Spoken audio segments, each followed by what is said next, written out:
Shalom. Shalom.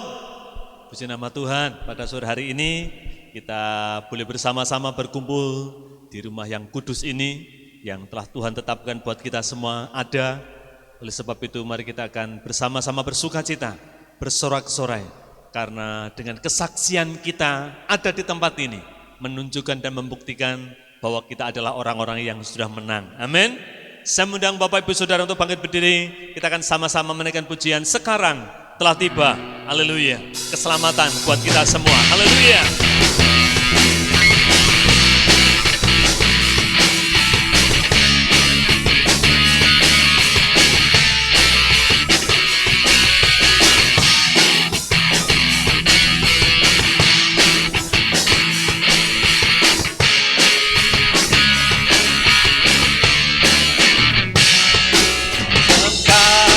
Sekarang telah tiba keselamatan dan kuasa dan pemerintahan Allah kita, kuasanya yang diurapinya, karena telah dilemparkannya para pendakwa kita. Sekarang telah tiba keselamatan dan kuasa dan pemerintahan Allah kita, kuasanya yang diurapinya, karena telah dilemparkannya para pendakwa kita. Oleh darah anak domba, oleh kesaksian kita, iblis dikalahkan, kuasanya oleh darah anak domba. Sekarang telah tiba, haleluya.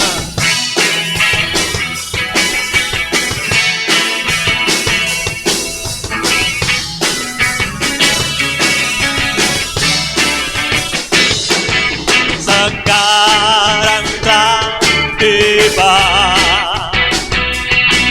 keselamatan dan kuasa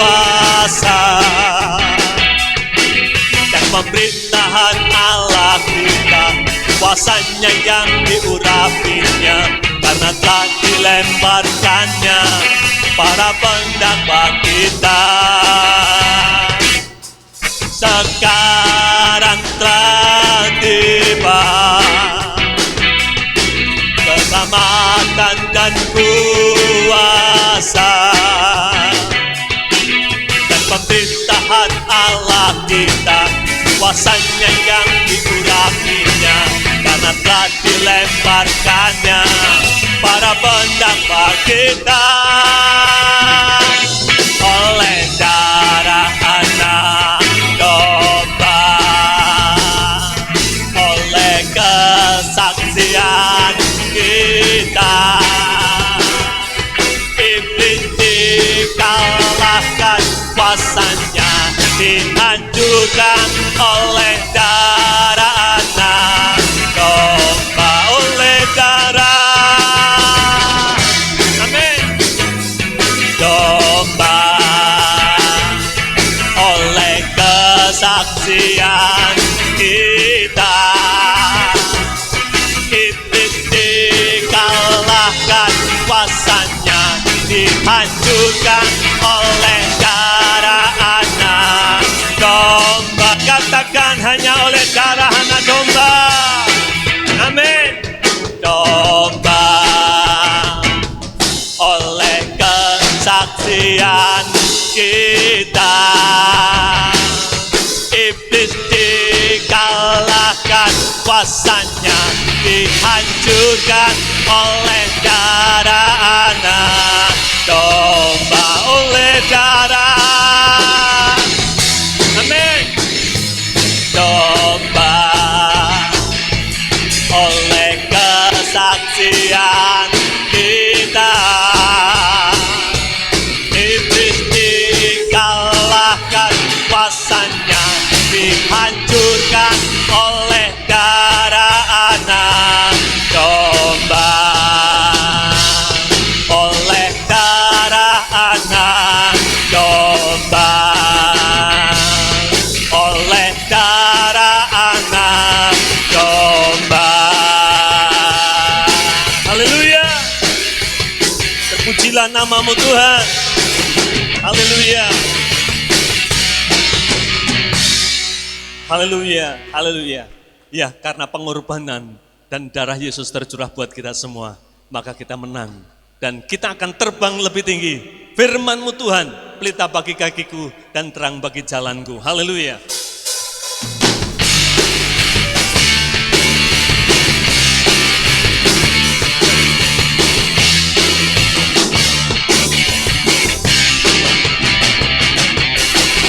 Firman-Mu Tuhan, pelita bagi kakiku, janji-Mu terang bagi jalan-jalanku, kebenaran-Mu menuntun setiap hari. Ku menantikan, beri kekuatan baru. Ku kan terbang tinggi di awan bersama-Mu dalam kemuliaan. Sebab firman-Mu teguh menopang, bukan aman dalam-Mu Tuhan. Haleluya.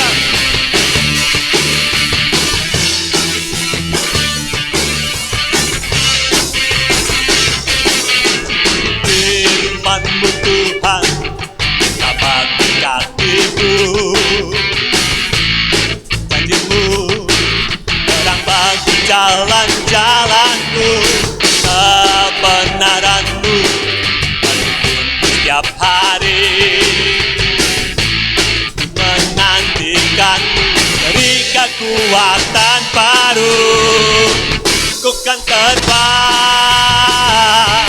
tinggi di awan bersama-Mu dalam kemuliaan. Sebab firman-Mu teguh menopang, bukan aman dalam-Mu Tuhan. Bukan terbang tinggi di awan, dalam kemuliaan. Sebab firman-Mu teguh menopang, bukan aman dalam-Mu Tuhan. Bukan terbang. Haleluya, ya Tuhan, amin, haleluya. Dalam kemuliaan. Sebab firman-Mu teguh menopang, bukan aman dalam-Mu Tuhan. Bukan terbang tinggi di awan bersama-Mu dalam kemuliaan. Sebab firman-Mu teguh menopang, dalam-Mu Tuhan. Bukan aman dalam-Mu Tuhan. Bukan aman dalam-Mu Tuhan. Haleluya, haleluya.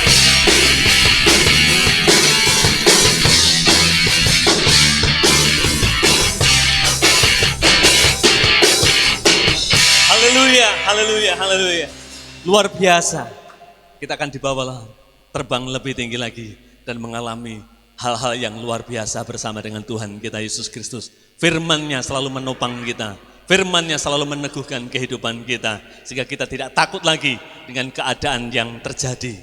Bangkit, serukan, nama Yesus. Karena nama Yesus menjadi menara yang kuat, kota benteng yang teguh dalam kehidupan kita. Haleluya.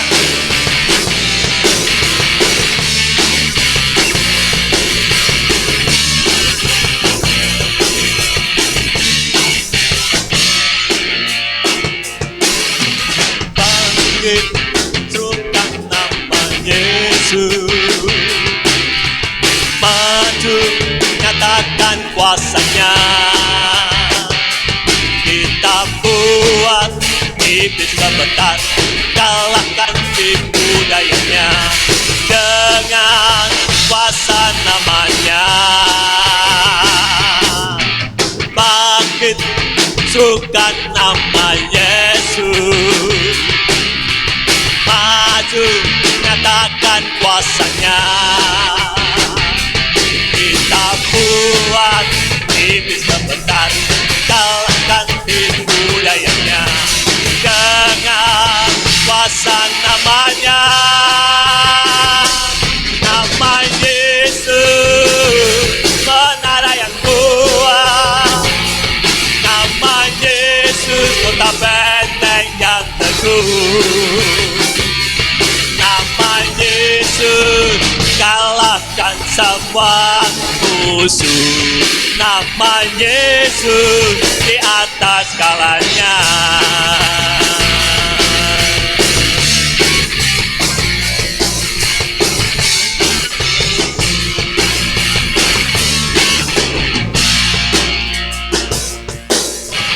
Bangkit, serukan nama Yesus.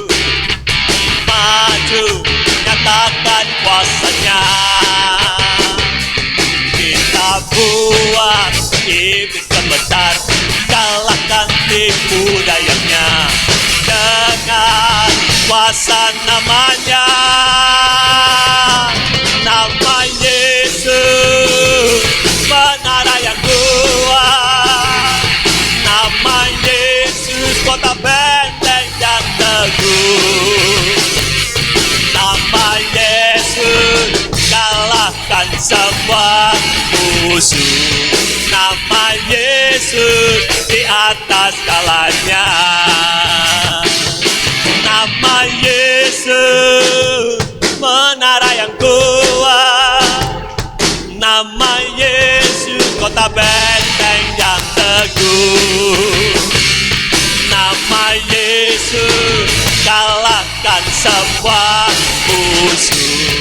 Nama Yesus di atas segalanya. Nama Yesus, menara yang kuat. Nama Yesus, kota benteng yang teguh. Nama Yesus, kalahkan semua musuh. Nama Yesus di atas segalanya. Katakan nama Yesus, menara yang kuat. Nama Yesus, kota benteng yang teguh. Nama Yesus, kalahkan semua musuh. Nama Yesus di atas segalanya. Nama Yesus di atas segalanya. Nama Yesus di atas segalanya. Haleluya, haleluya, haleluya.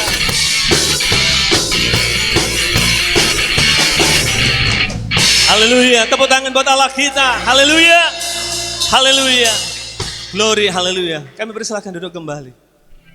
Nama Yesus, nama yang sangat luar biasa Bapak Ibu Saudara. Mari kita serukan Dia, mari kita agungkan Dia. Panggil nama Dia, sebut nama Dia. Haleluya. Terima kasih Tuhan, terima kasih. Engkau baik pada sore hari ini. Terima kasih Tuhan. Engkau sudah memberkati kami sepanjang hari ini. Engkau sudah menuntun kehidupan kami sepanjang hari ini. Engkau sudah melakukan banyak hal dalam kehidupan kami sepanjang hari ini. Kami bersyukur, kami berterima kasih kepadamu. Sungguh Tuhan, mengucap syukur dalam segala keadaan. Kami mau belajar akan hal itu. Kami mau mengucap syukur kepadamu. Kami mau berterima kasih kepadamu Tuhan. Terima kasih, terima kasih. Glory, haleluya, haleluya. Mari kita lebih lagi persiapkan hati kita untuk kita membawa pujian kita, membawa penyembahan kita, pengagungan kita kepadanya. Haleluya. Terima kasih, terima kasih. Dialah yang maha tinggi, Dialah yang maha suci, Dialah Yesus. Haleluya. Biar singer akan menaikkan pujian ini. Kita semua umat Tuhan yang ada merenungkan bahwa Allah kita adalah Allah yang maha tinggi, Allah yang maha besar, Raja damai. Haleluya, haleluya, haleluya. Allah yang maha tinggi, haleluya. Yang maha suci, Dialah Yesus, Raja damai.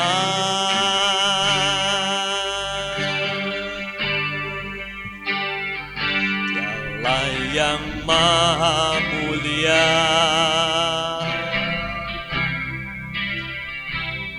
Dialah yang maha besar, Dialah Yesus,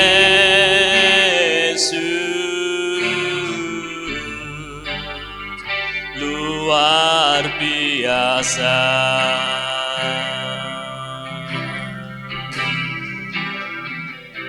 Kami bangga memiliki Allah seperti-Mu, kami bahagia menjadi milik-Mu. Kami muliakan, kami tinggikan, kami agungkan nama-Mu Yesus.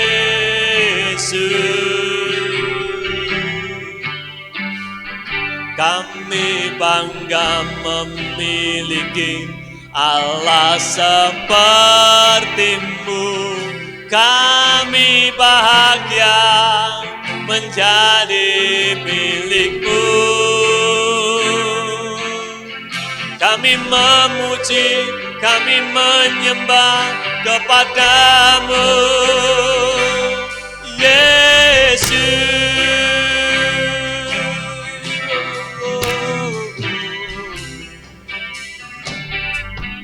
Dialah yang maha tinggi, Dialah yang maha suci, Dialah Yesus, Raja damai.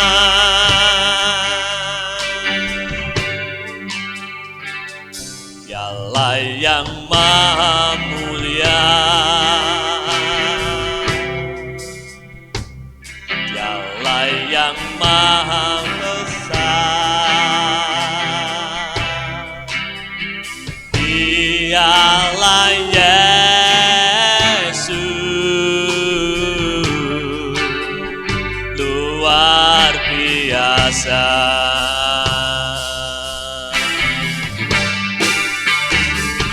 Kami bangga memiliki Allah seperti-Mu, kami bahagia menjadi milik-Mu.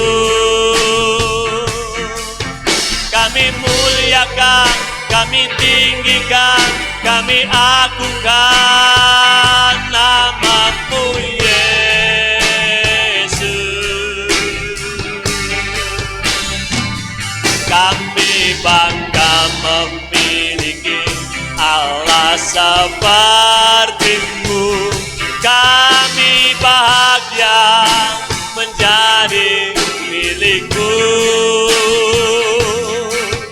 Kami memuji, kami menyembah kepada-Mu Yesus. Kami bangga kepada-Mu Tuhan.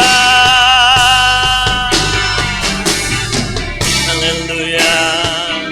Allah seperti-Mu, kami bahagia menjadi milik-Mu. Kami muliakan, kami tinggikan, kami agungkan nama-Mu Yesus.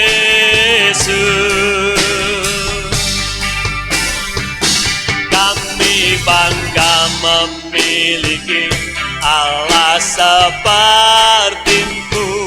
Kami bahagia menjadi milik-Mu. Kami memuji, kami menyembah kepada-Mu Yesus. Kami bangga Tuhan, bangga memiliki Allah seperti-Mu. Kami bahagia menjadi milik-Mu. Kami muliakan, kami tinggikan, kami agungkan nama-Mu Yesus. Kami bangga memiliki Allah seperti-Mu. Kami bahagia menjadi milik-Mu. Kami memuji, kami menyembah kepada-Mu Yesus.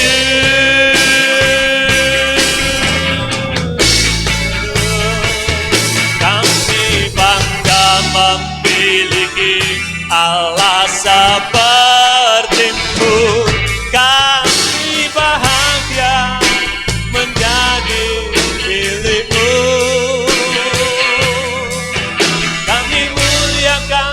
Kami tinggikan, kami agungkan nama-Mu Yesus.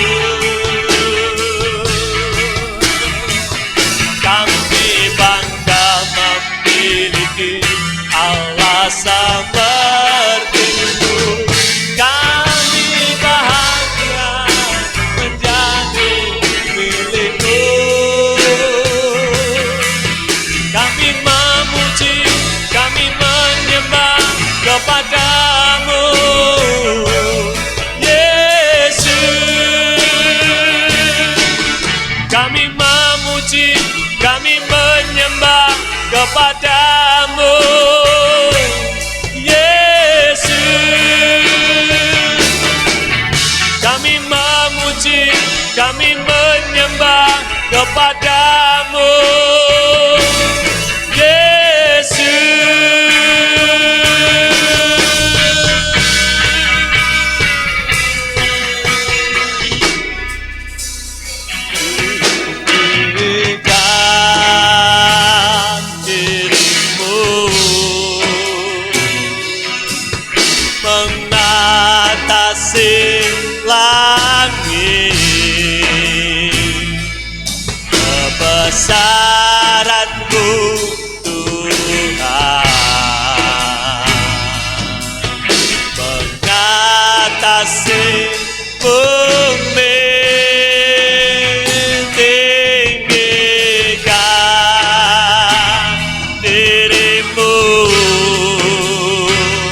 Bapak Ibu Saudara bangkit berdiri. Mari kita akan sama-sama tinggikan Allah kita.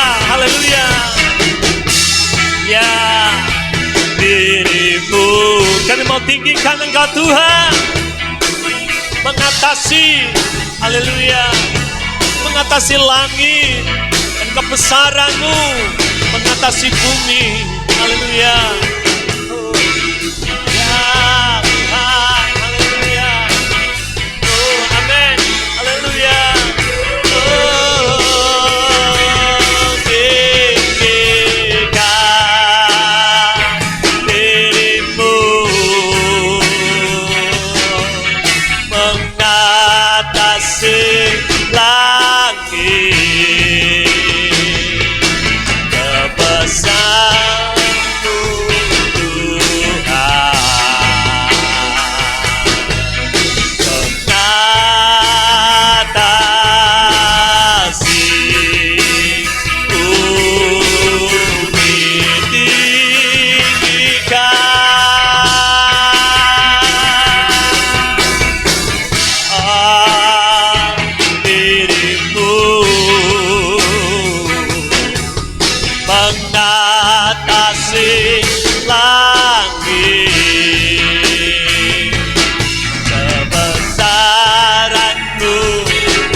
Tuhan, Engkau hidup selama-lamanya.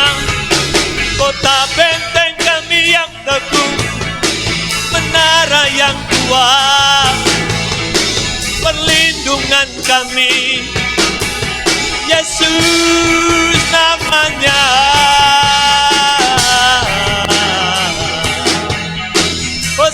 sempurna bagi Allah. Glory, haleluya. Glory, haleluya, haleluya, haleluya. Oh, oh, oh. Haleluya, haleluya, haleluya.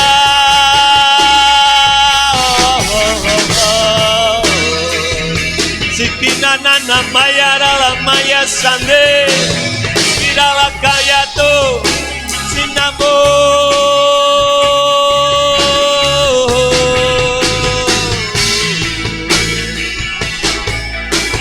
Kami sembah, kami puji, kami tinggikan namamu. Kami bangga memiliki Allah seperti-Mu Tuhan. Kami bangga mempunyai Engkau di dalam hidupku. Haleluya. Glory, glory, glory, haleluya. Glory, haleluya. Haleluya. Haleluya. Haleluya.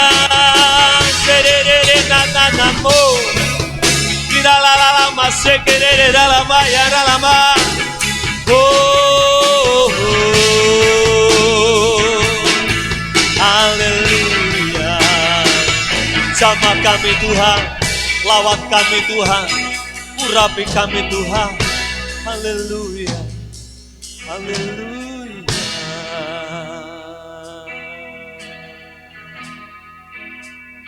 Terima kasih. Rasakan kehadirannya. Rasakan lawatannya pada sore hari ini atas setiap kita. Datanglah dengan segala kerinduanmu kepadanya. Dia akan memberikan kelegaan-kelegaan kepada mereka semua. Yang terbeban berat dan letih lesu datang kepada dia. Dengan segenap hati, dengan sungguh-sungguh. Dia Bapa kita, Dia Allah kita, memberikan kelegaan buat kita. Haleluya.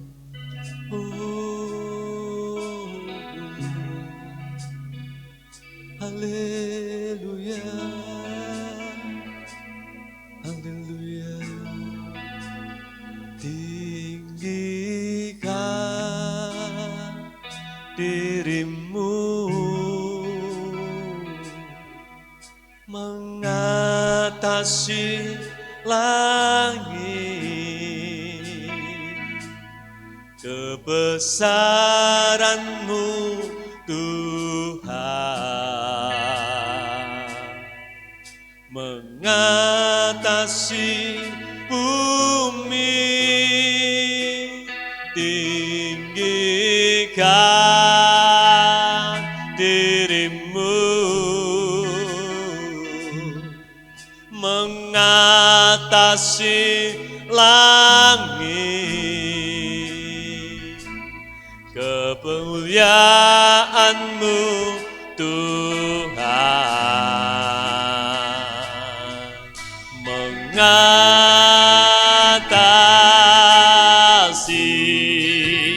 bumi, tinggikan, tinggikan dirimu,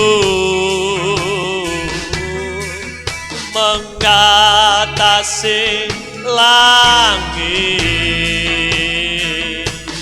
kebesaran-Mu Tuhan,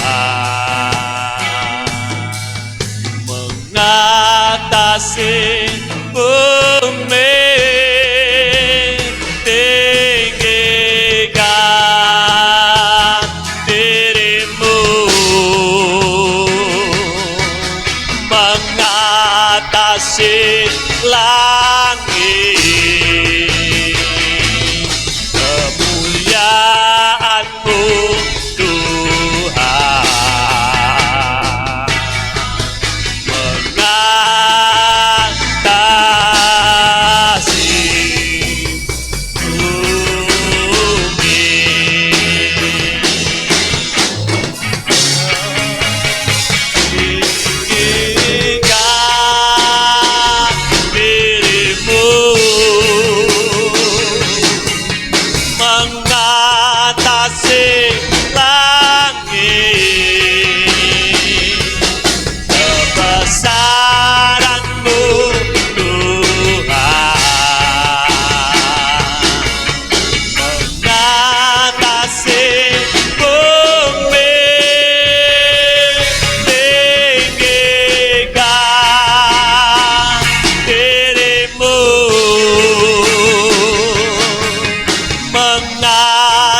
dirimu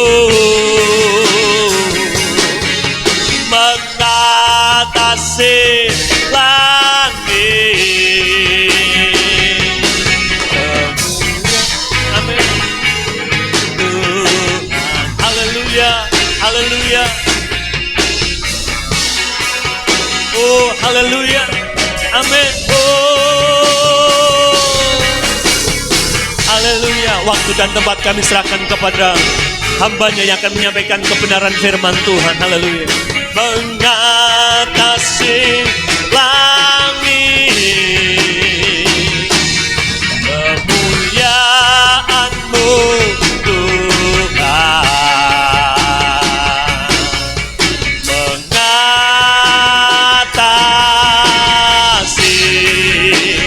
bumi. Sekali lagi katakan, tinggikan dirimu Tuhan. Tinggikan dirimu, mengatasi langit, kebesaran-Mu Tuhan, mengatasi bumi. Tinggikan dirimu, mengatasi langit, kebesaran-Mu Tuhan, kebesaran-Mu Tuhan, kebesaran-Mu Tuhan. Sekali lagi, kebesaran-Mu Tuhan, kebesaran-Mu Tuhan, mengatasi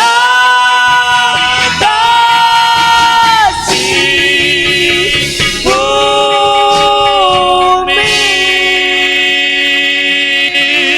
Haleluya. Haleluya. Engkau dahsyat Tuhan. Haleluya. Engkau besar, Engkau Yesus luar ajaib, biasa, Engkau luar biasa Tuhan. Yesus, Engkau baik. Terima kasih Tuhan Yesus, terima kasih. Kami mau terus tinggikan nama-Mu Tuhan. Karena kami tahu, kami percaya Engkau Allah yang dahsyat. Engkau Allah yang luar biasa. Engkau yang patut menerima pujian, kemuliaan, kejayaan sampai selama-lamanya. Kami serahkan Tuhan waktu sepenuhnya ke dalam tangan-Mu Tuhan. Engkau berbicara melalui hamba-Mu. Engkau mengurapi hamba-Mu. Engkau mengurapi kami semua umat-Mu Tuhan. Dan apa yang menjadi pesan-pesan Tuhan, apa yang menjadi isi hati Tuhan, Tuhan nyatakan malam hari ini kepada setiap kami. Kami buka hati kami Tuhan, berbicaralah kepada setiap kami. Kami siap mendengar dan melakukan firman-Mu di dalam nama Tuhan Yesus. Haleluya. Amin. Silakan duduk Bapak Ibu Saudara. Shalom. Puji Tuhan. Malam hari ini kita bisa bersama-sama kembali datang kepada Tuhan. Dan kita mau belajar bersama-sama tentang firman Tuhan. Bapak Ibu Saudara, pada saat beberapa hari yang lalu, saat saya tidur, tiba-tiba saya digerakkan Tuhan untuk membicarakan tentang sesuatu hal yang mungkin selama ini ada banyak hamba-hamba Tuhan yang tidak menyinggung tentang ini. Saya tidak tahu kalau hari ini saya diberi tugas oleh Bapak Gembala untuk menyampaikan firman Tuhan, tetapi Tuhan sudah berbicara beberapa waktu yang lalu untuk saya menyampaikan tentang hal ini. Beberapa hari yang lalu saya mendapat sesuatu tentang seorang Hagar, ya. Banyak hamba-hamba Tuhan yang tidak menyampaikan tentang hal ini atau tidak menceritakan tentang hal ini. Siapa sih Hagar? Kita semua tahu Hagar itu adalah istri Abraham yang diberikan oleh Sarai. Itu sebenarnya pembantunya Sarai. Tetapi karena Sarai waktu itu masih namanya Sarai. Sarai itu tidak mempunyai anak. Kemudian Sarai bilang sama Abraham, Abraham kamu ambil Hagar aja pembantuku untuk menjadi istrimu. Waktu saya merenungkan tentang firman Tuhan ini, saya katakan sama Tuhan, Tuhan apa sih maksudnya Tuhan? Gitu. Apa sih maksudnya Tuhan? Saudara, Tuhan hanya mengatakan saat ini satu hal kepada saya. Seorang hamba itu harus taat. Tanpa ada alasan apapun. Seorang hamba itu harus taat. Ketaatan seorang hamba itu mengorbankan segalanya. Taat bukan dalam situasi tertentu saja, tetapi hamba itu taat dalam situasi apapun, menyenangkan, tidak menyenangkan, situasi dia hatinya sedang senang atau tidak senang, tetapi dia tetap harus taat kepada tuannya. Jadi seperti itu. Jadi seorang hamba itu adalah bukan hanya sekedar pembantu. Kalau pembantu masih punya hak untuk mendapatkan gaji, tetapi hamba itu tidak mendapatkan upah saja tidak dapat, bahkan harga dirinya pun tidak ada artinya di hadapan seorang tuan atau majikannya. Nah, malam hari ini kita akan bersama-sama belajar tentang sebuah ketaatan hamba yang membawa berkat. Nah, kita akan baca di dalam Roma pasal yang ke-6 ayat 16 sampai ayat yang ke-18. Roma pasal 6 ayat yang ke-16 sampai ayat yang ke-18. Saya akan bacakan bagi Bapak Ibu Saudara Roma pasal 6 ayat 16 sampai 18. Ya. Apakah kamu tidak tahu bahwa apabila kamu menyerahkan dirimu kepada seseorang sebagai hamba untuk mentaatinya, kamu adalah hamba orang itu yang harus kamu taati, baik dalam dosa yang memimpin kamu kepada kematian maupun dalam ketaatan yang memimpin kamu kepada kebenaran. Tetapi syukurlah kepada Allah, dahulu memang kamu adalah hamba dosa, tetapi sekarang kamu dengan segenap hati telah mentaati pengajaran yang telah diteruskan kepadamu. Kamu telah dimerdekakan dari dosa dan menjadi hamba kebenaran. Yang kita garis bawahi di ayat yang ke-16 di bagian yang B, bahwa apabila kamu menyerahkan dirimu sebagai kepada seseorang sebagai hamba untuk mentaatinya, kamu adalah hamba orang itu yang harus kamu taati. Di sini dikatakan seorang hamba itu harus mentaati apapun yang tuannya katakan. Kalau di dalam kisahnya Sarai dan Hagar di dalam Kejadian pasal 16, Bapak Ibu Saudara bisa baca di sana. Pada saat Hagar ketahuan mengandung anak dari Abraham, kemudian si Hagar merasa, wah berarti posisiku sekarang mengalahkan tuanku dong, nyonyaku. Dia mulai berani, dia mulai melawan kepada nyonyanya, kepada Sarai. Dan Sarai mulai mengatakan kepada Abraham, nah itu loh, hamba istrimu itu loh, Hagar itu loh, dia mulai berani. Kalau di dalam kata-katanya di sana saya bahasakan seperti itu. Dia mulai memberontak kepadaku, dia mulai merasa dia melawan aku, dia merasa mulai kedudukannya sama dengan aku. Tetapi Abraham tidak mengatakan apapun. Abraham tidak mengatakan apa. Mungkin kalau saya pada saat saya merenungkan firman Tuhan ini, saya katakan mungkin Abraham sendiri, loh itu kan kamu yang nyuruh aku untuk mengambil Hagar. Bisa saja Abraham waktu itu mengatakan itu kepada istrinya. Tetapi Abraham, waktu itu bukan Abraham, masih Abram. Tetapi Abram menyadari bahwa itu semua juga kesalahan dia sebagai seorang suami yang harusnya dia memiliki hak untuk memimpin istrinya, tetapi dia lebih taat kepada istrinya. Akhirnya dia melakukan sebuah kesalahan besar, dan itu juga dirasakan oleh si Sarai, karena dia sendiri yang memberikan haknya kepada pembantunya, kepada hambanya, dan memberikan suaminya kepada hambanya. Akhirnya hambanya mengandung seorang anak, dia memberontak, dia merasa aku sudah bisa mengalahkan kamu, posisiku sama dengan kamu, tetapi hamba tetap hamba. Abraham mengatakan, dia ada di dalam kekuasaanmu. Abraham masih menyadari dan mengakui keberadaan Hagar sebagai hamba dari Sarai. Sekalipun dia sudah menjadikan Hagar sebagai istrinya dan mempunyai kedudukan yang hampir sama dengan istrinya. Tetapi di sini kita lihat bagaimana kedudukan seorang hamba. Sekalipun dia bisa memberikan seorang keturunan kepada tuannya, tetapi dia hamba tetap hamba. Nyonyanya masih punya hak untuk memperlakukan dia apa saja, karena dia hamba. Dia hamba. Akhirnya di sana dikatakan Sarai memperlakukan Hagar dengan kejam sampai akhirnya Hagar lari dari rumah. Di sini menunjukkan bagaimana kedudukan seorang hamba yang tidak ada artinya. Mau diinjak, mau ditindas, mau mungkin dibuang begitu saja, hamba tidak bisa berbicara apa-apa. Dia mau berontak kepada suaminya, kepada Abram, tidak bisa. Mungkin dia bisa saja ngomong sama Abram, loh Tuanku Abram, kan aku sudah akan memberikan anak, keturunan kepadamu. Itu loh istrimu menindas aku. Bela hakku. Tapi tidak seperti itu Hagar. Karena apa? Dia menyadari aku hamba. Aku nggak punya arti apa-apa di hadapan Tuhan dan nyonyaku. Dia tetap hamba. Akhirnya jalan satu-satunya dia melarikan diri. Tetapi di sini kita akan melihat. Kita baca dalam Kejadian 16. Kejadian pasal yang ke-16. Saya membaca ayat ini, saya memang beberapa waktu ini belajar tentang Hagar dan Ismail Bapak Ibu Saudara. Karena ada banyak hal yang Tuhan bukakan kepada kami dan itu membuat kami mengerti bahwa Hagar itu juga punya kedudukan, Ismail juga punya hak. Kita baca ayatnya yang ke-10.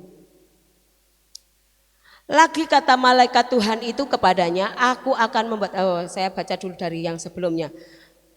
Ayat yang kelima. Lalu berkatalah Sarai kepada Abram, penghinaan yang kuderita ini adalah tanggung jawabmu. Loh, Sarai menyalahkan Abram, padahal itu kesalahannya dia.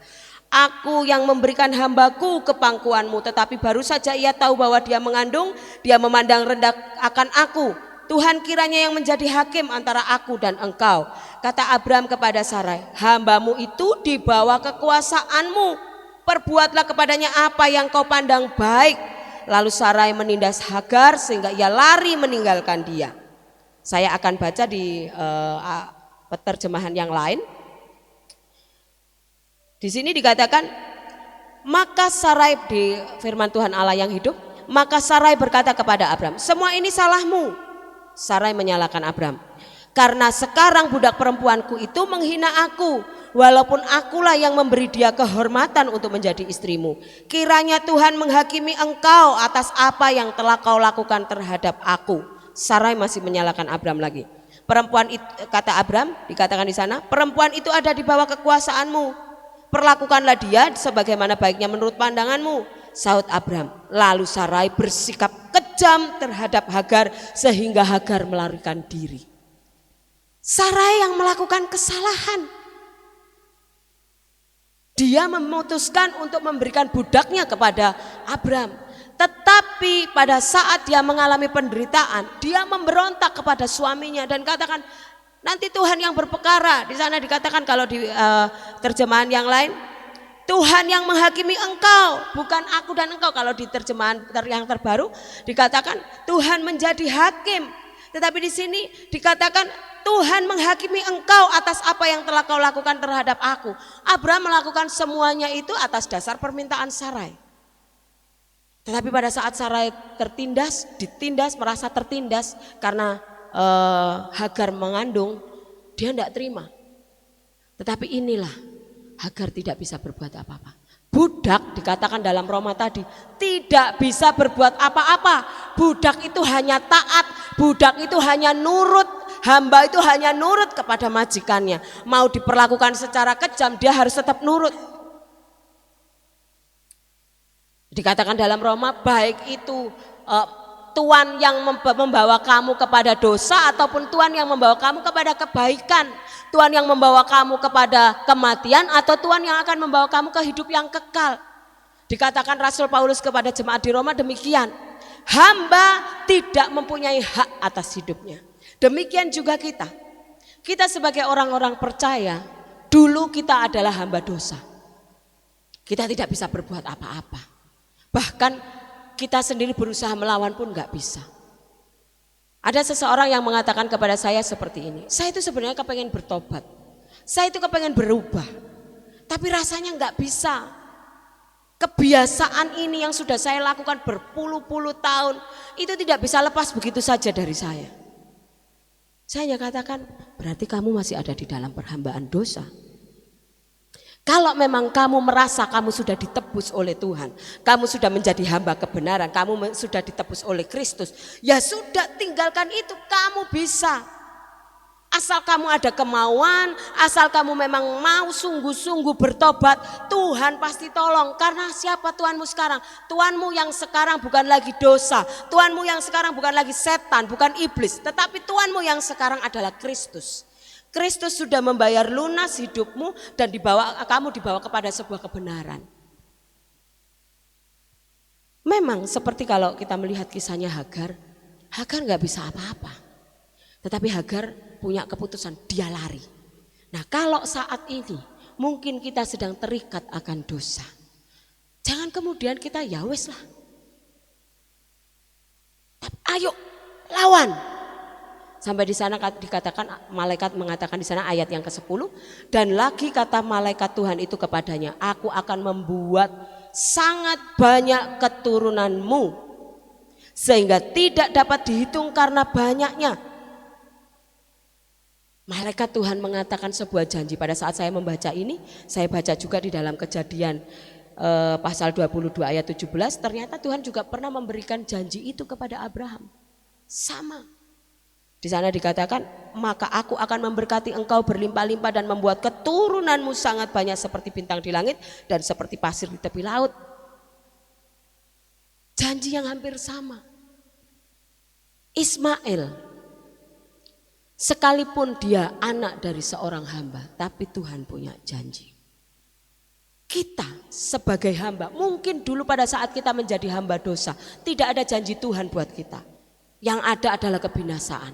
Tapi saat kita mau berbalik, kita mau menyerahkan hidup kita kepada Tuhan, kita menyadari bahwa kita sudah ditebus oleh Tuhan, kita menjadi hamba kebenaran, kita lari dari setiap kebiasaan-kebiasaan kita yang buruk, kita melepaskan diri dari ikatan kuasa kegelapan. Kita menyadari ada Tuhan dalam hidup kita, ada darah Yesus yang mengalir dalam tubuh kita. Kita bisa lepas, dan janji Tuhan atas kita itu akan terjadi. Pasti terjadi. Saudara, kalau kita melihat apa yang dikatakan oleh firman Tuhan dalam Kejadian ini memang benar hari-hari ini terjadi. Keturunan Ismail itu sangat banyak. Inilah arti sebuah ketaatan. Saat Hagar disuruh oleh malaikat Tuhan kembali. Di ayat yang ke-9 di sana katakan, lalu kata malaikat Tuhan itu kepadanya, kembalilah kepada nyonyahmu, biarkanlah engkau ditindas di bawah kekuasaannya. Artinya dia harus kembali. Nah, kalau kita merasa kita itu hamba Tuhan, kita itu sudah menjadi hamba kebenaran, ya kita harus taat. Kita sudah ditebus kok. Kalau Hagar ini tidak ada yang nebus. Dia harus kembali kepada tuannya, kepada nyonyahnya. Nah kita sudah dibayar lunas. Kalau kita sudah dibayar lunas, itu berarti kita harus menghambakan diri kepada orang yang membayar lunas kita. Nah kalau kita sudah ditebus oleh Tuhan Yesus, kita sudah dibayar lunas oleh Tuhan Yesus, ayo kita mengikatkan diri kepadanya. Tidak tetap terikat kepada tuan yang lama. Kita punya Tuhan yang baru, yang menjanjikan kehidupan kekal kepada kita. Namun seringkali, sekalipun kita tahu bahwa kita sudah ditebus, kita sudah punya Tuhan yang baru yang memberikan janji keselamatan kepada kita, tetapi seringkali kita berbelok kembali ke belakang. Kita malah lebih senang kepada Tuhan kita yang lama, dosa. Kita merasa, aku masih hidup dalam daging. Seringkali ada firman Tuhan katakan, roh memang penurut tapi daging lemah. Itu yang menjadi alasan, itu yang menjadi senjata. Tidak bisa Bapak Ibu Saudara. Memang daging lemah, tetapi daging bisa kita kalahkan. Kita harus bisa mengalahkan kedagingan kita. Kita tidak boleh lagi hidup dalam kedagingan. Perbuatan-perbuatan daging dikatakan di dalam Galatia itu membinasakan.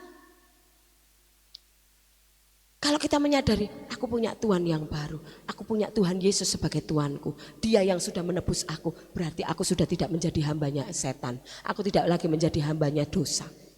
Tinggalkan. Memang iblis berusaha untuk membuat kita jatuh kembali dalam dosa.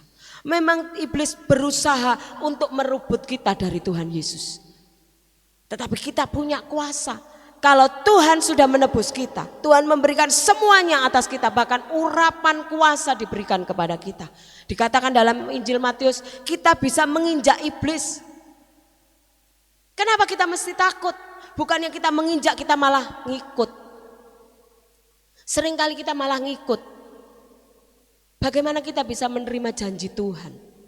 Kalau kita masih mengikatkan diri, bukan terikat, tapi mengikatkan diri kepada dosa. Tuhan sudah melepaskan kita dari ikatan dosa, tetapi kita yang mengikatkan diri seringkali seperti itu. Jatuh bangun dalam dosa.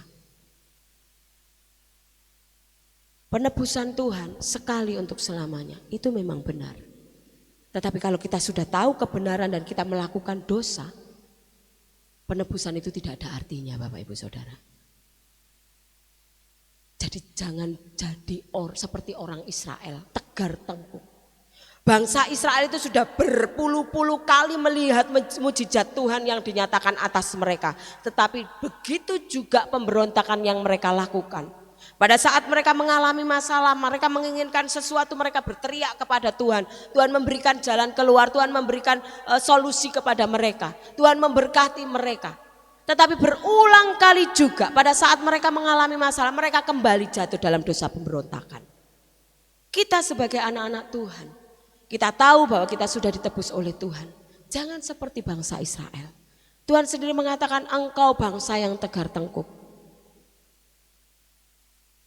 Jangan kita menjadi orang Kristen yang tegar tengkuk. Kita sudah banyak melihat bagaimana mujizat-mujizat Tuhan. Hagar sekalipun diperlakukan kejam oleh tuannya, oleh nyonyahnya. Tetapi dia kembali. Dia tetap taat. Dia menyadari siapa majikannya. Ditekan iya. Tetapi dia percaya Tuhan sudah memberikan janji. Mungkin pada saat kita berusaha untuk melakukan setiap firman Tuhan, kita berusaha untuk hidup sesuai dengan firman Tuhan. Ada banyak tekanan dalam diri kita atau sekeliling kita. Tapi Tuhan mau, jangan kemudian kita, ya sudahlah. Ada banyak tekanan Bapak Ibu Saudara, saya menyadari dan saya mengakui ada banyak tekanan. Baik itu dari diri sendiri ataupun dari luar. Tetapi saat kita mulai menyadari ada Tuhan bersama kita, Tuanku, majikanku, itu bersama dengan aku. Apapun tekanan yang kita hadapi, kita bisa menang. Dan janji Tuhan itu pasti kita peroleh. Janji Tuhan itu ya dan amin. Sekalipun dikatakan firman Tuhan, waktunya Tuhan itu bukan waktunya kita. Kita kepengennya seperti ini. Kita pengennya cepet-cepet, kita pengennya instan. Tetapi Tuhan bilang waktuku bukan waktumu.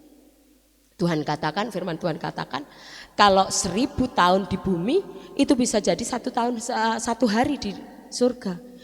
Kalau 1 hari di bumi bisa jadi 1000 tahun di surga. Itu kedaulatan Tuhan. Jadi kita tidak bisa mengatur Tuhan, tapi percaya Tuhan ada bersama-sama dengan kita. Sekalipun mungkin Tuhan kok suemen toh, kok lama banget toh. Sekian lamanya aku hidup tertekan, aku tertindas, aku mengalami banyak hal yang menyakitkan. Saudara, saya tadi dapat sebuah video seperti ini. Ini Ibu Ana Avanti yang menyampaikan.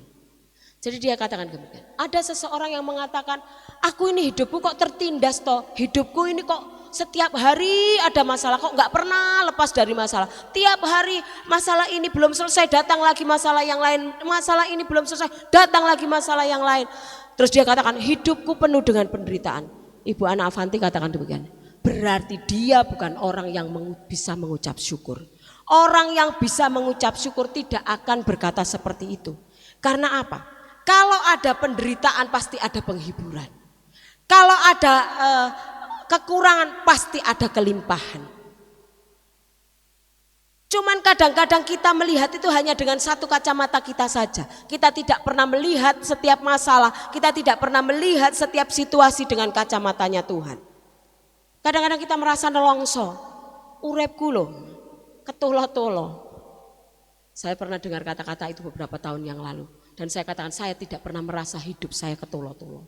Karena apa? Di setiap peristiwa yang saya alami, apapun itu, baik atau tidak baik, pasti ada rencana Tuhan yang besar. Dan saya merasakan itu semua. Jadi kalau orang yang bisa mengucap syukur, sekalipun mungkin orang lain memandang, iya uripe ketolo-tolo, mesake banget. Tidak pernah lepas dari penderitaan, tidak pernah lepas dari masalah. Itu cara pandang orang lain. Tapi kalau kita tahu bahwa Tuhan yang kita sembah, Tuhan yang memegang kehidupan kita, itu ada di dalam kita. Kita tidak akan mengatakan hal itu. Karena apa? Di balik semuanya itu Tuhan punya janji yang besar atas kita. Jadi mengucap syukur, kuncinya mengucap syukur. Kalau Hagar tidak mengucap syukur, seperti yang dilakukan di awal, dia akan lari. Tetapi begitu malaikat Tuhan mengatakan kembali, biarkan dirimu ditindas. Sebenarnya nggak enak loh Bapak Ibu Saudara. Suruh kembali supaya dia lebih ditindas lagi sama Sarai. Sakit. Apalagi setelah Sarai ternyata punya anak juga. Hagar diusir sama Ismail. Saya sementara mendapat ini, tiba-tiba pada saat saya perjalanan ke Tawangmangu beberapa hari yang lalu bersama Bapak Gembala. Tiba-tiba radio itu menyanyikan lagu tentang Hagar dan Ismail. Sekalipun Hagar itu adalah seorang budak, tetapi ada janji Tuhan. Kita mungkin memang dulunya budak, tetapi kita dikasih Tuhan penebusan. Kita sudah dibayar oleh Tuhan dengan lunas. Ada janji Tuhan atas kehidupan kita. Dan Tuhan tidak pernah sekali-kali meninggalkan kita. Ada janji Tuhan. Mungkin hari ini kita belum melihat, tetapi ada janji Tuhan. Hagar tidak melihat janji Tuhan itu. Dikatakan di sana, engkau akan mengandung dan melahirkan seorang anak laki-laki dan menamainya Ismail, sebab Tuhan telah mendengar tentang penindasan atasmu. Malaikat hanya mengatakan engkau akan mengandung seorang anak laki-laki. Mungkin sampai Hagar mati anaknya tetap satu Ismail. Tetapi janji Tuhan itu tetap digenapi. Mungkin saat ini kita merasa Tuhan, aku itu sudah seperti ini kondisinya. Aku ikut Tuhan itu soro. Aku ikut Tuhan itu benar-benar merasa tertekan. Saya itu pernah mendengar kesaksian seseorang ya. Dia itu dari saudara kita Kedar, kemudian dia menikah, dia ikut suaminya, dia kenal Tuhan, bahkan dia lebih dari suaminya cintanya kepada Tuhan. Semua keluarganya membenci dia, semua keluarganya membenci dia. Tetapi dia tetap benar-benar, aku yakin dengan pilihanku, aku sudah menemukan Tuhan, pokoknya aku mau ikut Tuhan. Sampai akhirnya dia hanya berdoa. Aku itu cuma berdoa loh Bu Esther. Dia manggil saya gitu. Aku itu cuma berdoa dok. Tuhan itu loh tunjukkan sama aku. Sampai akhirnya dia dibawa Tuhan ke berbagai macam hal. Dengan kemudian dia dibawa Tuhan juga ke bangsa-bangsa. Bahkan dia katakan ayo kapan-kapan kita pergi ke Israel yuk Bu Esther. Ya saya bilang gitu, amin pasti saya ke sana. Dan sampai akhirnya dia katakan beberapa waktu yang lalu ketemu, Bu Esther tahu enggak? Aku dulu dibenci sama keluargaku. Tapi setelah mereka melihat aku, Tuhan yang aku sembah itu Tuhan yang hidup. Dan mereka akhirnya sekarang percaya. Awalnya dari saudara-saudaraku sampai akhirnya orang tuaku juga. Ada lagi kesaksian seorang ibu cerita kepada saya, dia dari agama Hindu. Dia katakan, saya itu sampai hari ini yang menjadi pergumulan saya itu orang tua dan saudara-saudara saya. Saya ikut Tuhan, tapi mereka belum. Awalnya saya sangat dibenci, saya dibuang dari keluarga, tapi Tuhan membuat perbedaan. Pada saat saya terima Tuhan, saya sungguh-sungguh sama Tuhan. Tuhan buat perbedaan antara saya dengan keluarga saya, dengan saudara-saudara saya. Saya sungguh-sungguh sama Tuhan. Dan akhirnya mereka sekarang menerima saya. Orang tuanya juga demikian, bahkan orang tuanya seringkali ngomong, tolong ya doakan saya. supaya saya nanti juga sama seperti kamu. Orang tuanya sering kali minta doa, memang belum meninggalkan kepercayaannya, belum percaya sama Tuhan. Tapi dia di sini dikatakan orang yang sudah ditebus oleh Tuhan, orang yang sudah menerima keselamatan itu, orang yang sudah menerima penebusan itu, dibuat Tuhan berbeda. Cuman kadang-kadang orang Kristen itu seringkali, enggak seringkali sih, kadang-kadang mereka merasa Tuhan itu jauh. Katanya janji Tuhan itu ya dan amin. Buktinya sampai sekarang aku belum dapat jawaban atas setiap doa-doaku. Orang Kristen yang seperti ini, maaf saya katakan, mereka punya mental miskin. Mungkin Bapak Ibu Saudara sempat membaca status saya. Mental miskin itu gimana sih? Pengennya instan, gak mau diproses, maunya langsung enak. Itu mental miskin. Nah kalau kita menjadi orang-orang Kristen yang bermental miskin, maunya instan, apa-apa instan. Tuhan aku minta ini, Tuhan kasih. Tuhan minta ini. Kita mempunyai mental miskin Bapak Ibu Saudara. Tapi kalau kita mau diproses, sakit memang. Tetapi kita menjadi orang Kristen yang punya mental baja, mental kuat. Jangan menjadi orang Kristen yang bermental miskin. Apa sedikit Tuhan kok seperti ini toh abot Tuhan.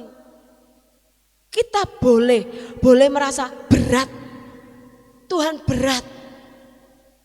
Tapi serahkan sama Tuhan. Katakan Tuhan, bersama Tuhan aku bisa. Bersamamu Bapa, ku lewati semua. Bersama Tuhan kita bisa melewati semuanya. Baik itu senang, baik itu susah. Baik itu proses di mana kita dienolkan Tuhan. Bahkan sampai kita dibawa Tuhan naik ke level yang lebih tinggi.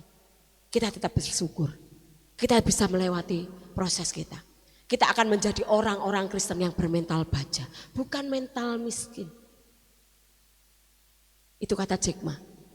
Jack Ma bilang orang yang bermental miskin itu pengennya yang instan. Tidak mau kerja keras. Diproses sedikit protes. Tidak mau diproses, maunya protes. Proses sidik, protes. Itu mental miskin. Tapi orang yang bermental baja, mereka akan dibawa Tuhan kepada sebuah level yang membuat mereka benar-benar menjadi orang-orang yang tangguh. Orang-orang yang berhasil itu tidak dengan cara yang instan, tetapi mereka harus diproses. Pada saat saya membimbing adik saya, dia itu sedang merintis sebuah usaha. Semua orang mengatakan opo iso urip kaya ngono kuwi. Dari gaji yang sekian, dia kemudian pada saat awal pandemi dia di PHK, dia harus usaha ini itu macam-macam sampai akhirnya dia satu kali saat dia berdoa dan Tuhan suruh kerjakan ini. Waktu itu dia bilang, aku dulu disuruh Tuhan ngerjakan ini. Terus adik-adik saya yang lain, kakak saya juga ngomong, opo yo iso, anakmu loro, opo iso urip kok ngono. Tapi hanya saya yang katakan, kalau memang itu dari Tuhan, kerjakan. Kalau kamu harus gak makan, harus kerjakan itu, kamu taat. Satu kali saat kamu akan melihat hasilnya. 1 bulan, 2 bulan, 3 bulan, 1 tahun. Dia bilang, Mbak Rin, abot. Saya bilang, aku doakan kamu, aku terus berdoa buat kamu. Kamu bisa, lihat, sabar, kerjakan saja, taat saja, gak usah banyak alasan, gak usah banyak berontak. Saya bilang gitu. Malam bangun doa. Kalau semuanya tidur, kamu doa. Bayangin Bapak Ibu Saudara, di Bromo yang dinginnya kayak gitu. Saya bilang jam 2, jam 3, jam 1 bangun. Kalau Tuhan bangunkan kamu, segera kamu bangun. Gak usah ditunda, bangun doa. Kalau kamu memang gak bisa, masih ngantuk banget, kamu masuk kamar mandi. Guyangan nganggo gebyuran nganggo banyu adem. Saya bilang gitu. Proses Bapak Ibu Saudara. Baca firman, banyak baca firman, doa.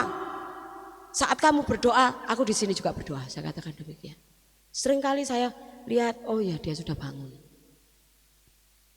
1 tahun, 2 tahun, dan beberapa bulan terakhir ini dia katakan, Mbak Rin, puji Tuhan. Aku bisa menghidupi keluargaku. Aku bisa melunasi hutang-hutangku. Memang itu sebuah kesalahan buat dia. Tapi saya katakan Tuhan baik. Ikuti prosesnya, nggak usah banyak protes. Percaya kalau kita taat, kita punya Tuhan yang luar biasa, kita punya majikan yang baik yang selalu peduli sama kita. Tuhan itu nggak akan biarkan kita terus diproses kok, enggak Bapak Ibu Saudara. Tuhan itu punya waktu. Oh sudah selesai masa prosesmu, ya sudah kita akan dipromosikan. Ikuti saja. Jadilah hamba yang baik, hamba yang taat. Kalau dalam firman Tuhan di dalam Matius ada hamba yang baik, ada yang hamba yang jahat.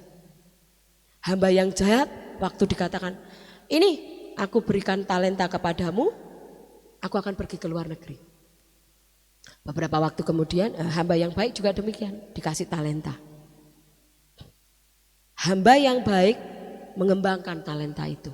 Hamba yang jahat memendam talenta itu. Ada kisah yang lain, hamba yang baik dan hamba yang jahat. Hamba yang baik itu sangat sulit ditemukan. Tetapi hamba yang jahat banyak sekali. Bahkan hamba yang jahat ini membunuh anak yang dikirim oleh tuannya untuk mengawasi mereka bekerja. Malah dibunuh anaknya, anak si tuan itu. Seorang hamba yang baik, sekalipun mungkin dia tidak mendapatkan haknya, tetapi dia tetap memberikan dirinya untuk tetap mau taat, mau nurut apa kata tuannya. Seringkali kita mendapati mungkin di sekeliling kita, atau mungkin kalau Bapak Ibu Saudara ada pegawai atau ada pembantu di rumah.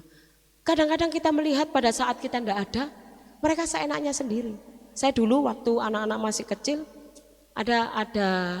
kami ada orang yang bantu di rumah, enggak nginep sih, cuman paling kalau kami pergi saya suruh datang, saya suruh nungguin anak-anak, kalau enggak saya suruh setrika, nyuci sama bersih-bersih rumah. Pada saat kami ada di rumah, dia ngeladeni anak-anak saya dengan baik. Waktunya nyuapin, disuapin. Waktunya dia bersih-bersih rumah, dia bersih-bersih rumah. Waktunya dia harus begini, begitu dia kerjakan. Tetapi begitu saya enggak ada, dia main HP. Main HP terus. Sampai satu kali saat Giselle itu ngomong gini, Mama aku enggak mau sama bude itu. Lebih baik Mama aja di rumah, enggak usah sama bude itu. Lah kenapa? Apa di rumah ditemenin bude itu main game terus, main HP terus. Aku minta makan enggak dikasih makan, malah disuruh kakak yang ngambilin makan. Padahal kalau saya di rumah enggak, tanpa disuruh, ayo dek maem. Itu bukan hamba yang baik. Hamba yang baik ada tuan atau enggak ada tuan, dia tetap berlaku setia, dia tetap berlaku taat. Itu hamba yang baik. Hamba yang baik akan menerima upahnya. Ada beberapa hal yang di sini saya akan sampaikan. Hamba yang baik, upahnya satu kali saat adalah akan ditinggikan oleh tuannya. Tuhan Yesus memberikan teladan kepada kita untuk dia benar-benar ini loh, ditunjukkan kepada setiap kita. Ini loh hamba yang baik, hamba yang benar-benar taat. Hamba itu apa sih? Hamba itu benar-benar menaruh harga dirinya dan dia mau belajar taat. Pada saat hamba itu mau taat, Tuhan akan meninggikan dia. Tuannya akan meninggikan dia. Tuhan Yesus mengosongkan dirinya taat sampai mati di kayu salib. Itu karena ketaatannya. Kalau dia tidak mau taat, dia merasa wah aku sudah meninggalkan kekuasaanku dan aku turun ke dunia untuk manusia. Ternyata manusia yang ingin aku selamatkan, mereka memberontak, mereka malah menyalibkan aku. Lebih baik enggak. Kalau ada sebuah ilustrasi, ada seseorang melihat semut jalan, kemudian ada air di situ. Semut itu dibilangin sama si manusia ini, semut jangan di situ, itu ada air, nanti kamu tenggelam loh, nanti kamu keli loh. Tapi si semutnya kan nggak ngerti bahasanya. Akhirnya si manusia ini, si orang ini harus menjadi semut supaya dia bisa ngomong sama si semut ini. Semut, kawanku jangan lewat situ ya, itu ada air. Tetapi Kalau semut ini sekalipun manusia ini sudah menjelma sama menjadi seperti semut, tetapi semut ini tetap ngeyel, ya dia akan mati binasa. Kalau Tuhan Yesus mau seperti itu, ayo weslah karepmu, aku wes dadi menungso, tapi kamu mau tak selamatkan, kamu gak mau, kamu malah memberontak, kamu malah menyalibkan aku, ya sudahlah, binasalah. Kita gak akan dapat apa-apa, dan Tuhan tidak memberikan teladan kepada kita menjadi seorang hamba. Tetapi karena Tuhan Yesus menjadi hamba, dia mengosongkan dirinya, dia menjadi teladan buat kita. Ini loh, namanya hamba itu harus mengosongkan dirinya, menaruh segala apa yang ada dalam dirinya, dan dia benar-benar tidak ada artinya apa-apa di hadapan Tuhannya. Dan disitulah Tuhan akan meninggikan hambanya. Kalau kita taat kepada Tuhan, kita mengakui kedaulatan Tuhan atas hidup kita, sekalipun mungkin prosesnya berat, tapi karena Tuhan sudah memberi teladan kepada kita dan kita percaya janji Tuhan atas kita, kita taat saja sebagai hamba, kita taat, kita menghambakan diri, kita mengikatkan diri kita kepada Tuhan. Sekalipun banyak proses, satu kali saat Tuhan akan meninggikan kita, amin. Ada masanya Bapak Ibu Saudara, Tuhan akan meninggikan kita. Dan setiap janji-janji Tuhan pasti digenapi dalam hidup kita. Jangan minta yang instan, ikuti saja prosesnya. Sekalipun proses itu berat, tapi Tuhan ada bersama-sama dengan kita. Tuhan tidak pernah meninggalkan kita. Ada banyak hal yang kami alami, sekalipun itu prosesnya berat, tapi kami belajar lihat Tuhan. Belajarlah melihat Tuhan. Kalau kita ada sampai hari ini, itu semua karena Tuhan. Kemarin saya sempat ngobrol lewat WA dengan seorang teman. Kemudian teman ini tanya, gimana kabarnya? Saya berharap Mbak Rina sehat terus ya. Saya bilang puji Tuhan, saya hampir sebulan batuk, tidak sembuh-sembuh, dan batuk itu membuat saya jadi susah tidur, kemudian badan juga sakit semua, dan akhirnya gula saya, tensi saya naik. Saya bilang gitu. Wah, itu harus di manajemen kesehatannya. Sudahlah, Mbak Rina itu jangan terlalu sibuk, dia bilang gitu. Saya bilang, Mas, lah saya ini dikasih Tuhan hidup. Nek Tuhan mau, saya sudah mati dari kemarin-kemarin. Saya berapa kali dikasih kesempatan Tuhan hidup, dan saya merasa ini kesempatan saya untuk melakukan yang memberi yang terbaik buat Tuhan. Saya katakan demikian. Lah terus kalau nanti Mbak Rina sakit, kan rugi. Keluarga juga merasakan rugi loh. Nanti akan banyak pengeluaran untuk pengobatannya Mbak Rina. Terus dia bilang gini, tahu enggak Mbak Rina, diabetes itu tidak bisa disembuhkan. Oh ya? Tapi saya katakan diabetes saya sembuh. Saya tidak punya diabetes, saya sembuh, saya katakan demikian. Iya, tapi Mbak Rina harus memanajemen kesehatannya. Belajarlah, dikurangi kesibukannya. Bapak Ibu Saudara, satu sisi saya ketawa, satu sisi saya menangis. Karena apa? Dia juga anak Tuhan. Kalau saya nuruti maunya dia, saya banyak mengurangi kegiatan saya, pelayanan saya. Apa saya masih bisa akan hidup? Saya hanya gitu aja. Hidupku itu kesempatan. Kesempatan berbuat baik, kesempatan menabur banyak, kesempatan melakukan apa saja untuk orang-orang di sekitar saya. Terus dia katakan, kesibukannya apa aja? Waduh, nek mbok tanyain kesibukanku oke banget, saya bilang gitu. Saya mulai pertengahan Juni itu full banget. Saya itu sampai di loke bakul sayur saya. Bu, ben Sabtu, ben Jumat, Sabtu, Minggu kok masak-masak terus, karena dia yang saya pesen nih, saya nggak ke pasar, saya pesen dia. Masak-masak terus, opo ora kesel. Lah duitnya sampean niku apa ya? Kayak banget. Tenang wae Mas, Tuhan sudah sediakan, saya bilang gitu. Saya belanja sama dia kan lumayan banyak gitu. Tenang wae Mas, Tuhan sudah sediakan. Lah ora kesel, yo kesel. Nek saya bilang ndak kesel ya, nggak mungkin lah. Yo kesel, nek diarani kesel. Tapi saya katakan, pada saat saya tidak melakukan apa-apa, badan saya itu malah sakit semua.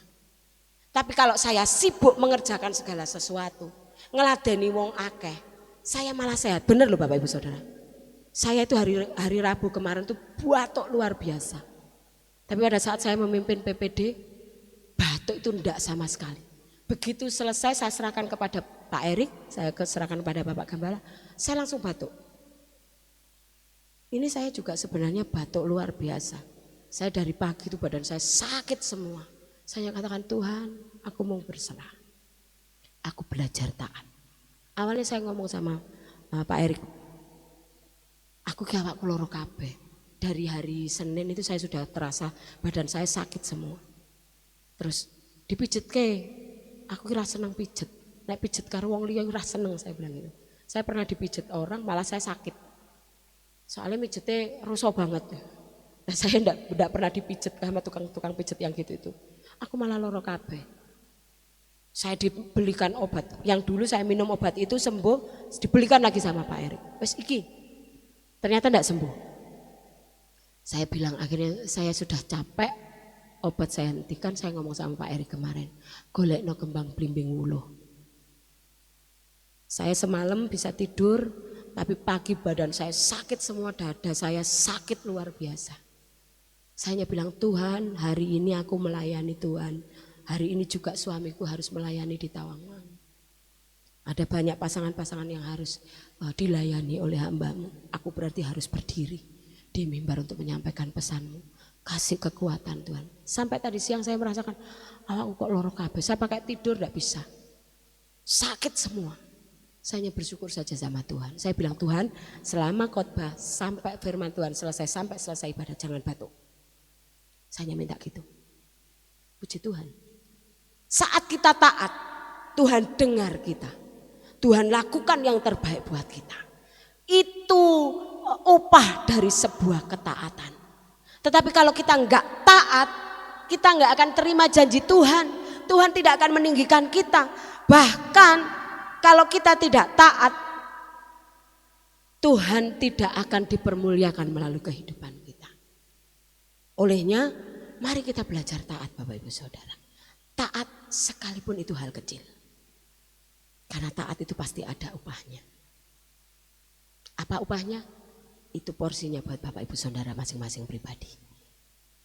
Satu dengan yang lain berbeda.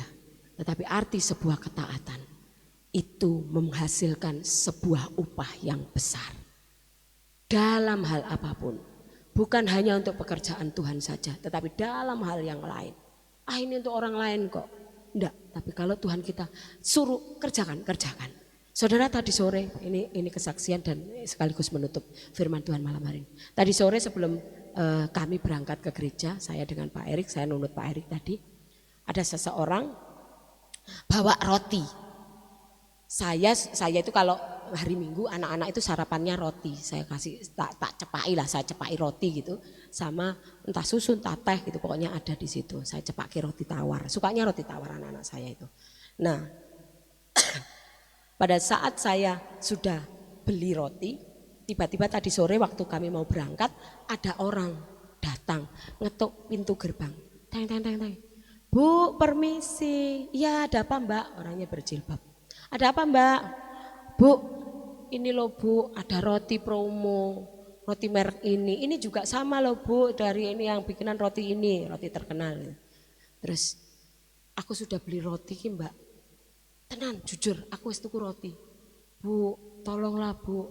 Saya lihat itu dia itu masih sama Gisel lebih tinggi Gisel ya kayak Mbak Bella gitulah. Mungkin baru lulus SMA mungkin dia.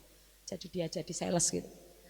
Saya jalan Bu tadi dari sana, terus ke sini dulu Bu, ke rumahnya Ibu. Dia itu bawa roti itu loh mung sak kresek, isine telu regane 20.000. Roti tawar, ada roti sobek sama roti isi mesis. Saya nginceng gini. Isinya apa wae? Saya bilang, ini Bu, lumayan banyak sih. Saya terus mikir, kalau saya beli lagi, lah nggo apa roti pirang-pirang. Tapi Tuhan itu dalam hati saya gerak, beli. Piro toh Mbak? 20.000 Bu. Ibu nanti dapat bonus ini loh.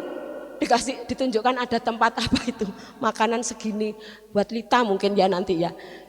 Tempat makanan kecil gitu. Bu nanti bonusnya ini. Mbak, nek bonusnya aku rabuto. Wis ngene wae. Yes. Awalnya saya udah bilang, aku wis tuku roti. Aku nggopo tuku roti oke. Saya sempat ngomong gitu. Tapi dia, Bu tolonglah Bu. Ini promo loh Bu, ini promo loh Bu. Ya saya akhirnya ya wis lah. Ya udah tak beli. Sini saya bawa 3. Lah iki 20.000 akeh men. Iya Bu promo. Ya wis tak go mlebu gitu ya. Terus saya keluar sama Pak Erik berangkat gitu. Dia kan tanya, "Ini rutenya mana aja, Bu?"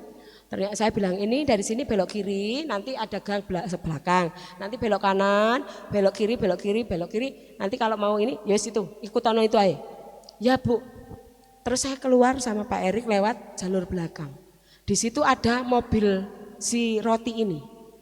Cuman 2 orang, dia sama seorang laki-laki. Yang laki-laki ini bagian ngedukne bungkus rotine dilebokne jero bungkuse, lebokke telu-telu terus sama bonusnya. Yang keliling si cewek ini. Saya bilang, "Tuhan, nek aku mau umpamane aku ra nukoni, mendah bocah kuwi mlaku teko ngendi meneh." Soalnya satu gang saya itu tutupan semua.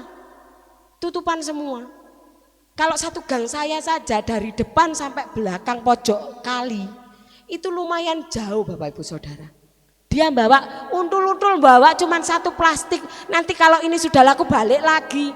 Padahal itu kan jaraknya ya lumayan. Balik lagi ngambil bawa untul-untul 1 plastik. Saya, kok ya ora sisan okeh ngono lho. Ya mungkin kongkonane ngono ya Emma gitu katanya Pak Erik gitu. Terus Pak Erik, "Kok ya mobilnya ora ngetutke ya?" "Nek ngetutke bareng teko kali kono piye menggoki," saya bilang gitu. "Ya ora iso, sing bener ya mlaku kuwi mau. Ning kok sing lanang malah neng kono ya sing mlaku sing wedok." Saya itu cuma berpikir, itulah arti sebuah ketaatan. Bosnya nggak ada loh Bapak Ibu Saudara. Hanya mereka berdua. Tapi mereka belajar taat. Saya hanya menilainya itu taat. Sekalipun bosnya nggak ada. Bisa saja kan, piye carane supaya dia nggak kesel. Piye carane ini semua laku. Bisa. Tetapi karena dia taat. Sekalipun nggak ada majikannya. Dia lakukan. Dan disitulah belas kasihan Tuhan turun. Saat kita taat, saat kita nurut, belas kasihan Tuhan turun. Tuhan bisa menggerakkan siapa saja untuk memberkati kita. Ini sebuah contoh kecil. Tapi ayo kita belajar taat. Menjadi hamba yang taat. Jangan Tuhan aku taat supaya aku seperti ini. Tuhan aku mau lakukan supaya aku mendapat ini. Bukan. Tetapi lakukan saja. Taat saja, apa yang dikatakan Tuhan kerjakan dan upah itu sudah menanti kita. Amin Bapak Ibu Saudara.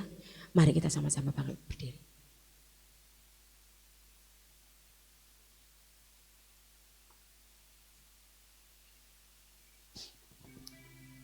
Kami mau belajar taat Tuhan. Karena kami tahu Tuhan tidak pernah meninggalkan kami. Tuhan selalu ada buat kami. Tuhan yang memegang tangan kami. Kami percaya Tuhan, hidup kami ada di tangan. Bersamamu Bapa, kami lewati semua. Haleluya Yesus, haleluya. Engkau ada bersamaku di setiap musim hidupku. Tak pernah kau biarkan ku sendiri.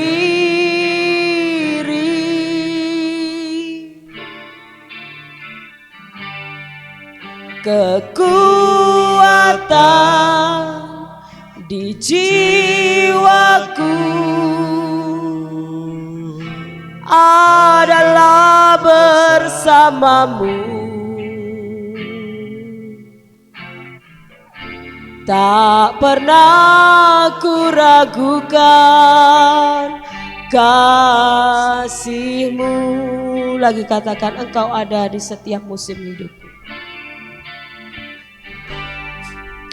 Engkau ada bersamaku di setiap musim hidupku. Tak pernah kau biarkan ku sendiri.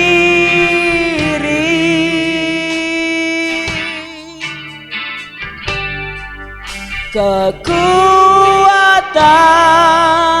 di jiwaku adalah bersamamu. Tak pernah kasih-Mu, katakan dengan iman, bersamamu Bapa, bersamamu Bapa, ku lewati semua perkenananmu ya, teguhkan hatiku. Amin Tuhan, Engkau yang bertindak, memberi pertolongan, anugerah-Mu besar melimpah bagiku.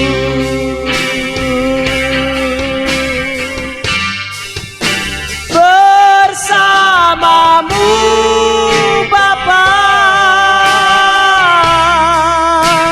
ku lewati semua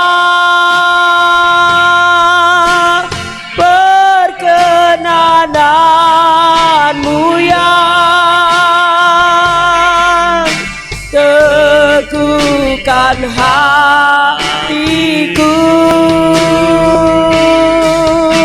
Engkau yang bertindak, memberi pertolongan, anugerah-Mu besar melimpah bagiku. Sekali lagi, bersamamu Bapa, bersamamu Bapa. haleluya, haleluya, haleluya. Ku lewati semua perkenananmu yang teguhkan hatiku. Engkau yang bertindak, memberi pertolongan,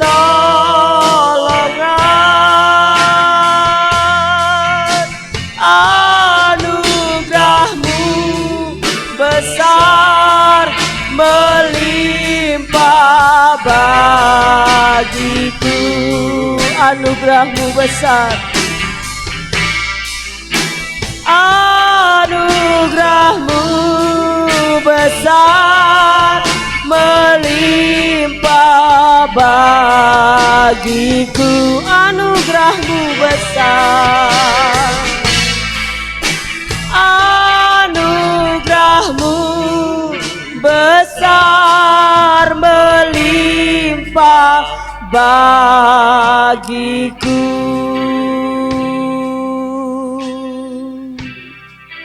Biar anugerah-Mu besar atas kami Tuhan. Kami mau belajar menjadi hamba yang taat, yang setia kepadamu Tuhan. Sekalipun ada banyak proses yang Tuhan izinkan terjadi dalam hidup kami, namun kami belajar taat Tuhan. Sekalipun ada banyak tekanan yang menghimpit kami, tapi kami mau belajar berserah kepada Tuhan. Karena kami tahu, kami percaya Tuhan. Tuhan ada bersama-sama dengan kami. Tuhan gak pernah tinggalkan kami. Olehnya pegang tangan kami Tuhan. Saya ingin berdoa untuk Bapak Ibu Saudara semua. Tuhan, bersama-sama kami datang kepadamu, kami menyerahkan hidup kami, umat-umatmu di tempat ini Tuhan, hamba serahkan ke dalam tangan-Mu Tuhan. Mungkin hari-hari ini mereka mengalami proses yang berat. Mungkin hari-hari ini mereka mengalami masalah. Mungkin hari-hari ini mereka mengalami pergumulan yang berat. Mungkin mereka sedang berdoa untuk sesuatu. Namun sampai saat ini jawaban itu seolah belum ada. Tetapi kami percaya Tuhan. Tuhan sedang menyediakan yang terbaik buat setiap anak-anak-Mu Tuhan. Engkau melihat kesetiaan mereka Tuhan. Engkau melihat apa yang mereka pergumulkan Tuhan. Jadikan mereka hamba yang taat. Jadikan mereka hamba yang setia Tuhan. Sekalipun mereka harus diproses, sekalipun mereka harus ditindas, sekalipun mereka harus mengalami ketekanan, mereka harus berbeban berat. Namun saat ini Tuhan, kekuatan daripada Tuhan turun atas setiap umat-umat-Mu di dalam nama Tuhan Yesus. Ada penghiburan, ada kekuatan, bahkan hamba berkatakan ada jalan keluar bagi setiap umat-umat-Mu Tuhan. Engkau memberikan kekuatan kepada setiap umat-Mu. Tuhan, Engkau melihat, Engkau mendengar setiap doa mereka Tuhan. Engkau menjadi jawaban, Engkau menjadi Bapa, Engkau menjadi sandaran bagi setiap umat-Mu Tuhan. Olehnya hamba berdoa, memberkati setiap umat-umat-Mu. Apapun yang Tuhan izinkan terjadi, mampukan mereka untuk tetap bertahan di hadapan Tuhan. Menjadi hamba yang taat, menjadi hamba yang setia, menjadi hamba yang berkenan di hadapan Tuhan. Hamba menyerahkan pribadi lepas pribadi setiap umat-umat-Mu Tuhan. Jangan lewatkan satu pun dari mereka. Engkau menyediakan berkat yang besar atas setiap mereka Tuhan. Atas setiap umat-Mu Tuhan. Ada next level yang Tuhan akan berikan kepada mereka. Ada janji Tuhan yang besar yang Tuhan berikan kepada mereka. Ada kemenangan atas mereka Tuhan. Dan kami percaya bersama Tuhan kami bisa. Bersama Tuhan kami lewati semua. Karena kami anak-anak Tuhan dan kami percaya tahun ini menjadi tahun kemenangan buat kami. Kami hamba yang taat, kami hamba yang setia, kami berkemenangan di dalam nama Tuhan Yesus. Terima kasih Tuhan, terima kasih. Terima kasih buat semua yang Tuhan kerjakan atas hidup kami Tuhan. Terima kasih buat semua janji Tuhan yang Tuhan berikan kepada kami. Kami percaya kami sudah menerimanya. Olehnya Tuhan, biar kami tetap bisa bersyukur. Terima kasih Bapak, terima kasih buat firman-Mu. Terima kasih buat apa yang sudah Tuhan kerjakan dalam hidup kami. Hamba serahkan seluruhnya ke dalam tangan-Mu Tuhan. Engkau berbicara lebih lagi kepada setiap hamba-hamba-Mu, setiap anak-anak-Mu ini Tuhan. Terima kasih Bapa. Kami bersyukur dan kami berdoa di dalam nama Tuhan Yesus. Haleluya. Amin.